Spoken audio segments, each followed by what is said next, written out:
Dr. Anil Bhande ji, I'll have to move on. I'll have to move on. I'll have to move on. Thank you. I'm moving on. I'm moving on. I'm moving on. Thank you. Thank you. Thank you. समय खत्म हो चुका है. समय खत्म हो चुका है. डॉक्टर अनिल बॉन्डे जी. आपका बहुत बहुत सभापति.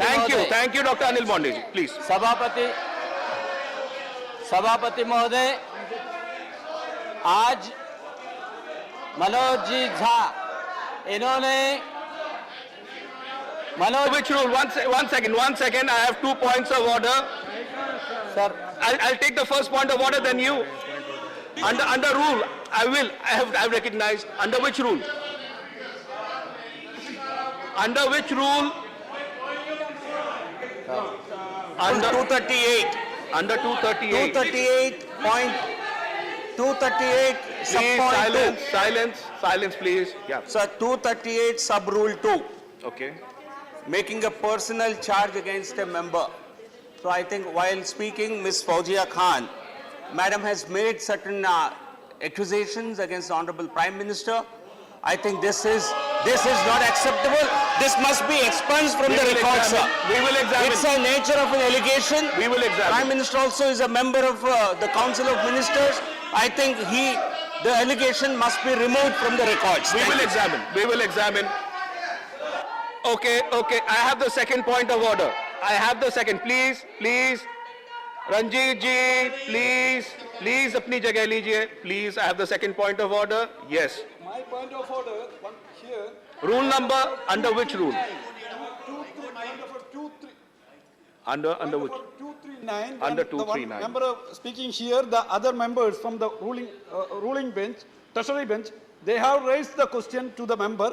That is very wrong. That is very wrong. Here clearly when for the purpose of explanations during discussion or for any other Through the chairman, reason, I get it. Any member has occasion Through to the ask a chairman. question of another member Understood. on any Understood. matter, then under the consideration of the council, he Through the shall chairman. ask the question through the chairman. Through the chairman. But clearly violation is there. You please take the action against them. Thank you. Point taken.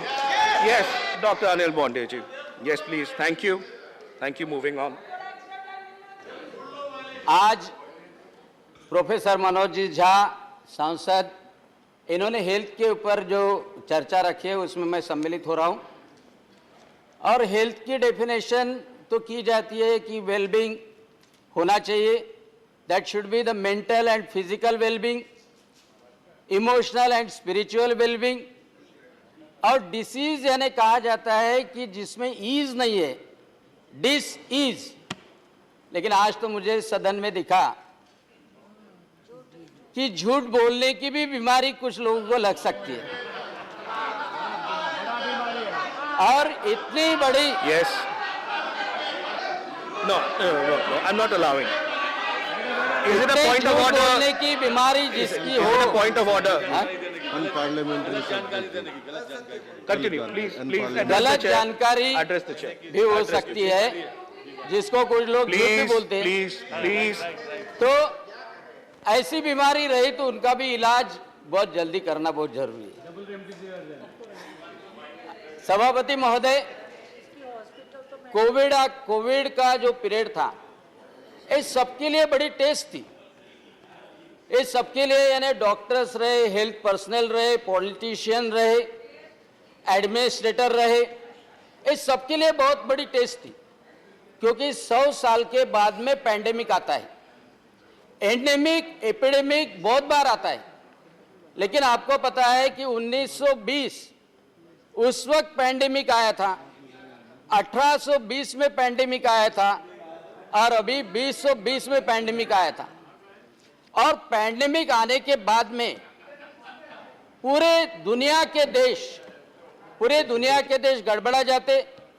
जो भी कितनी भी अच्छी health care facility हो, ऐसे भी देश, UK की फैसिलिटी रही, वहां पे भी वेंटिलेटर नहीं मिले, वहां पे भी एडमिशन के लिए लाइन लगती थी. यूएसए में भी वही परिस्थिति थी. और इनिशियल प्रॉब्लम तो ऐसा था कि एग्जैक्ट इंफॉर्मेशन डॉक्टर लोगों को भी नहीं थी कि कौन सी ट्रीटमेंट करना है. अब ऐसे वक्त जब कंफ्यूजन ज्यादा रहता है, ऐसे वक्त जो कंट्री को लीड कर रहा है, WHO जो गाइडलाइन दे रही है या यहाँ की आरोग्य संस्था जो गाइडलाइन दे रही है, वो अच्छे से नीचे तक फॉलो करने का काम, नीचे से फॉलो करने का काम जो हेल्थ केयर सिस्टम करती है, वो सक्सेसफुल रही तो डेफिनेटली हेल्थ का राइट मिल गया लोगों को, ऐसा बोल सकते हैं। सभापति महोदय, मेरा अनुभव ऐसा है कि मैं ग्रामीण इलाकों में रहता हूं और पहले एपिसोड में, पहली लाट में, पहले एपिसोड में और दूसरे इसमें थोड़ा फर्क था, लेकिन पहले वक्त इंफॉर्मेशन नहीं थी, लेकिन मैसेज हमारे आदरणीय पंतप्रधान नरेंद्र जी मोदी द्वारा आखिरी तक पहुंचाया गया था कि आपको सेफ डिस्टेंस रखना है, आपको हाथ धोना है, आप कांटेक्ट में आ गए, आपने मास्क नहीं लगाया तो कोरोना होने की संभावना ज्यादा है। और ये जो मैसेज था, ये मैसेज आशा वर्कर रहे, आंगनवाड़ी सेविका रहे या नीचे वाला हेल्थ पर्सनल रहे, वो घर घर जाके दे रहा था। ये डोर टू डोर सर्विस जो है, यही हेल्थ में सबसे इंपॉर्टेंट है। और उसमें सबसे इंपॉर्टेंट कि उसके बाद में प्रिवेंशन के लिए माननीय पंतप्रधान जी ने बोला, बार बार बोला कि हम इंडिजिनस वैक्सीन बनाएंगे, हमारे यहाँ पे हम वैक्सीन बनाएंगे, हम ऑक्सफर्ड से मदद लेके वैक्सीन बनाएंगे। कोवैक्सीन भी बनी, पुणे में भी बनी, कोविशील्ड बनी। अब ये वैक्सीन बनने के बाद में मुझे इसलिए दुख लगा उस वक्त कि कुछ लोग ऐसे थे भारत में कि उन्होंने बोला कि मोदी वैक्सीन है, हम नहीं लगाएंगे, मोदी वैक्सीन है, हम नहीं लगाएंगे। अरे ये लोगों ने तो पूरे भारत के लोगों, भारत के जनता की माफी मांगनी चाहिए, क्योंकि एक बहुत बड़ा तबका ऐसा था कि वो बड़े नेता ने जब बोला कि ये मोदी वैक्सीन है, हम नहीं लगाएंगे, तो एक 20% तबका भारत का ऐसा था कि उन्होंने भी सोचा कि ये मोदी जी का वैक्सीन है, हम नहीं लगाएंगे। पैंडेमिक में सबसे इंपॉर्टेंट है जो लोगों का इन्फ्लुएंस रहता है, वो लोगों ने पूरे देश के साथ में चलना जरूर रहता है। यानी जो नेता है, जो अभिनेता है, जो की पर्सन हम बोल सकते हैं, उसको सबसे पहले वैक्सीन लगा तो नीचे वाले को भी लगता है कि वैक्सीन लेना बहुत जरूरी है। आज हमें तो गर्व होना चाहिए, सबको, विरोधी रहे या तो ये संसद के कोई भी सदस्य रहे, कि ऑलमोस्ट सभी लोगों ने 60 साल के ऊपर के रहे, 18 साल के ऊपर के रहे, 2 वैक्सीन हो गई है और आज हम बूस्टर की तरफ बड़े ताकत से जा रहे हैं। अब बूस्टर के बारे में भी संभ्रम फैलाने की कोशिश की गई। अब ऐसे वक्त right to health, Manoj ji, जब आखिरी का आदमी वैक्सीन के बारे में जानता है, कोविड के बारे में जानता है, तब मैं समझता हूं कि हम एक्चुअली राइट टू हेल्थ ये बहुत नया कंसेप्ट नहीं है, क्योंकि हम प्रार्थना ही करते हैं, सर्वे सुखिनः सन्तु, सर्वे सन्तु निरामया, सर्वे सन्तु निरामया, सबको आरोग्य मिले, ये तो हमारी प्रार्थना ही है। तो उसकी वजह से ये आप बहुत नया कंसेप्ट बता रहे, ऐसा नहीं है, सही बात।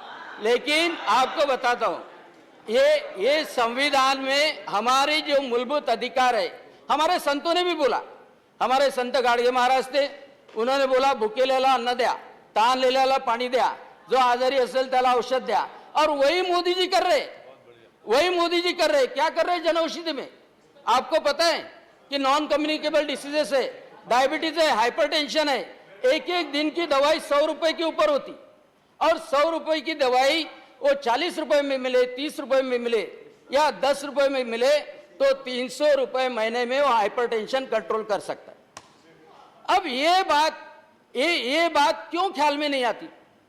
अच्छा, आयुष्मान योजना के बारे में बताता हूं। एक्चुअली ये हेल्थ जो सब्जेक्ट है, ये स्टेट के इसमें आता है, ये कॉन्करेंट सब्जेक्ट नहीं है। फिर भी केंद्र सरकार, यानी एक्चुअली तो राज्य सरकार ने वो योजना चलानी चाहिए। तमिलनाडु ने पहली बार शुरू की थी, महाराष्ट्र में भी शुरू की थी, राजीव गांधी जी के नाम से शुरू की थी, फिर महात्मा ज्योतिबा फुले नाम से देवेंद्र जी फडणवीस, इन्होंने बहुत अच्छी तरह से चलाई। और बाकी के स्टेट ने भी चलाई, लेकिन वो 1.5 लाख तक की थी। अब उसके बाद में 5 लाख तक की योजना समझो देना है, तो आयुष्मान योजना के माध्यम से कैंसर के पेशेंट भी अच्छी तरह से, कैंसर का पेशेंट रहे, कोरोनरी बाईपास रहे, ये सब पेशेंट अच्छी तरह से रियायत पा सकते। ये कब महसूस होगा?